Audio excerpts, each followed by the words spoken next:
pal of mine was telling me about a trip he'd recently taken. He and a few others had flown over to Ireland, rented a car, and started looking for their hotel in Dublin. How hard could that be? Their flight had been overnight, so they were tired. Their rental car had the steering wheel on the right-hand side, and he had to operate the gear shift with his left hand, and he had to drive on the left-hand side of the road.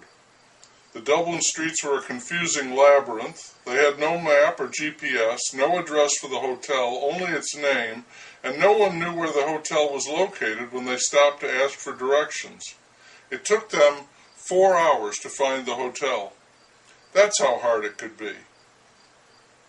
In the midst of relating this story, which had become comic, given the passage of time, and, I suppose, because no one died, my friend referred to an old expression of yogis, especially apt in this adventure. When you come to a fork in the road, take it. And what struck me when I heard it this time is how perfectly true it is, literally, in the case of my friend's story.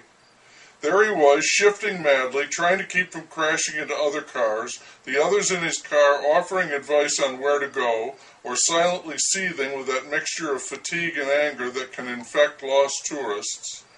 And they come to a fork in the road, with about 4 seconds to make a decision, and for no good reason, they'd go zooming off in one direction or another.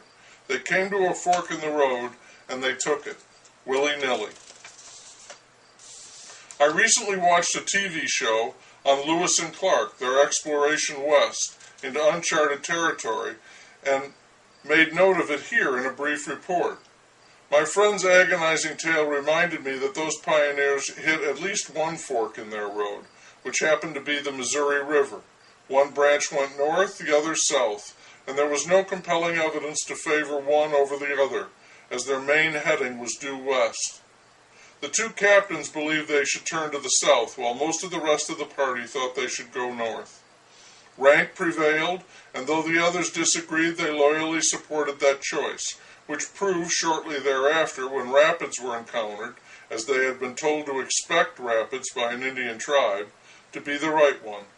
The other path would have led them not west to the Pacific, but north into Canada. These are both literal encounters with a fork in the road. Our lives constantly present us with metaphorical forks, choices, too. When, given precious little reason, there being no good available information, and very little time, we must choose which way to go, and these small or large decisions become our lives. This is diagrammed clearly and famously in the poem by Robert Frost, The Road Not Taken. You must know it. I think all English-speaking people know it, along with a few other poems he wrote, Mending Wall, Birches, Stopping by the Woods on a Snowy Evening, Fire and Ice, Out, etc. But this is another time, and he is long gone, and I have to admit to the possibility that you might be thinking, who the hell is Robert Frost?